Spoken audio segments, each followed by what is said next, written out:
அப்ப சேக்கிழ பெருமான் சொல்றார், தேனும் குளனும் பிழைத்த திருமொழியால் புலவி தீர்க்க மதிதானும் பனையும் பகை தீர்க்கும் சடையார் தூது தரும் திருநாள் கூணும் குருடும் தீர்த்து ஏவல் கொள்வார் குழவு வளர்ப்பாதம் யானும் பரவி தீர்க்கின்றேன் ஏழு பரப்பின் முடம்புவன் என்று சொல்லி, அதாவது என்ன சொல்றாங்க, தேனும் குழலும் பிழைத்த திருமொழியால் புலவி தீர்க்க, அப்படி அந்த புலவி தீர்த்த நாள் இன்றைய நாள்.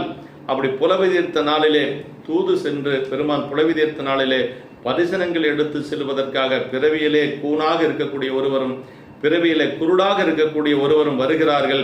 அவர்கள் பெருமானிடத்திலே நம்பிகள் கேட்கிறார், அவர்களுடைய குறை நீக்க வேண்டும் என்று சொல்லி. ஏன்னா மங்களப் பொருள் எடுத்துக்கொண்டு வருகின்றவர்கள் குறையில்லாது வர வேண்டும் என்று சொல்லி கேட்கின்ற பொழுது பிறவியிலே கண் இல்லாத அவருக்கு கண் கிடைத்தது, அந்த பிறவியிலே கூணாக இருந்தவருடைய கூணும் நீங்கியது என்று சொல்லி.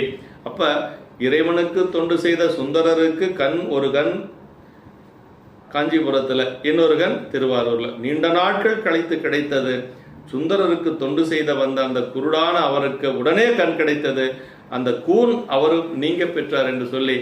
அடியார் பணி எவ்வளவு உயர்ந்தது, சுந்தரருக்கு தொண்டு செய்வது எவ்வளவு சிறந்தது என்பதை நம்ம அறிய முடிகிறது என்று சொல்லி, இப்படி எல்லாம் சென்றதற்கு பிறகு அப்படி வண்டுலாம் புடலார் முன்பு வந்துண்டர் வந்து கூட கண்டபோது உள்ளம் காதல் வெள்ளத்தின் கரை காணாது கொண்ட நான் அச்சம் கூற வணங்க குறிசிலாரும் தந்தலில் செங்கை பற்றி கொண்டு மாளிகையுள் சார்ந்து. அப்படியே பறவையாருக்கும் மகிழ்ச்சி.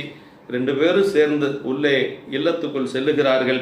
இருவரும் தம்பிரானார் தாம் இடை ஆடி செய்த திருவருள் கருணை வெள்ள திறத்தினை போற்றி பெருமான் செய்த அந்த திருவருள் கருணையை நினைந்து போற்றி சிந்தை மருவி இன்ப வெள்ளத்து அழுந்திய புணர்ச்சி வாய்ப்ப ஒருவர் மேவு நிலைமையில் உயிர் ஒன்றானார். 2 பேரும் அப்படி உயிர் ஒன்றாக இருக்கக்கூடிய அளவுக்கு அந்த ஊடலெல்லாம்